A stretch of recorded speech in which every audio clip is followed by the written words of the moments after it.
Hello friends, Ravinia here, and I'm excited to share with you a little bit of my experience with a fun new shooter that I tried out for the first time with friends this weekend. Splitgate is a free-to-play multiplayer shooter that features player-controlled portals. If you know anything about the game, I'm sure you've heard players call it Halo meets Portal, and this is literally the best description that you could give it. Playing this game 100% took me back to my days as a young gamer getting your feet wet with Halo 1 and 2, but while I think it's impossible to ignore the similarities, I think I'd be doing the Splitgate team injustice by not mentioning how different the game feels from other shooters like it because of the portal system that they came up with. Being able to, on the fly, create and destroy portals to mess with the enemy team and even kill them through them adds a new level of strategy that I really enjoyed and makes truly no place on the map 100% safe at all times. The map feels like it is constantly changing because of the portals, and your strategy as a team is always adapting to new situations, which keeps the game very interesting. Now, I have to mention a certain game mode because it was just so crazy, and that is Teabag Confirmed. Okay, so if you know me, you know I hate teabagging in games. I don't know if I have some sort of trauma associated with my years of playing Halo and Dead by Daylight or something, but I cannot stand it. I think it's immature and rude and unsportsmanlike, and, well, you get the point. So a whole mode that requires teabagging to get points? How could I ever enjoy that? Well, while I did find myself apologizing as I teabagged the other team, slowly something started to change within me. If we are in a world where everyone is teabagging itself just expected and therefore no longer toxic?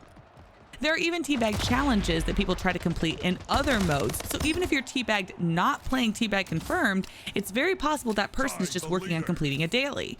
So by making teabagging a basic mechanic in the game, did the devs of Splitgate fix teabagging in my brain? Was this the therapy I have always needed? Anyway, well, apparently one thing I like about this game is the teabagging, oddly enough. There are a few other things I really like. I mentioned the whole portal concept before, which I truly love and really feel is well flashed out and put together. I also experienced very little lag or technical issues while playing, even though we were playing cross-platform, which, I mean, that is mighty impressive. The game was easy to play, the guns were easy to use, and the game modes were familiar and also very fun. But there are some things I think need some improvement. Like any game like this, some of the maps are more fun than others, but I'm not really going to dive into that too deeply as this is a free-to-play game, and I do think they did an excellent job considering how new the game is. But some maps I just found really confusing and complicated, and because of that, I felt the jetpack was kind of clunky and awkward and sometimes even irritating when trying to navigate certain maps that clearly encouraged you to use it in certain points, and yet it felt like it was falling short. I also don't like the full sight screen in for the weapons either. I feel it should only happen with sniper rifles and not your standard guns, and so I pretty much spent the entire time that I was playing the game only hip firing unless I was at a great distance with a sniper rifle. There was almost no reason to sight in. And since there's also a lot that you're trying to do, button mapping was kind of a little weird, and literally all of us that played that day, on whether we were on mouse and keyboard or controller, we did rework our buttons. But that being said, I don't necessarily see a better way to map them beyond personal preference than what the dev team did decide to as a standard for everyone. I would just say if you're going to pick up the game, definitely play around with your button mapping a little bit to see what you like. All in all, Splitgate was a very fun game, and I see an incredible amount of potential in it.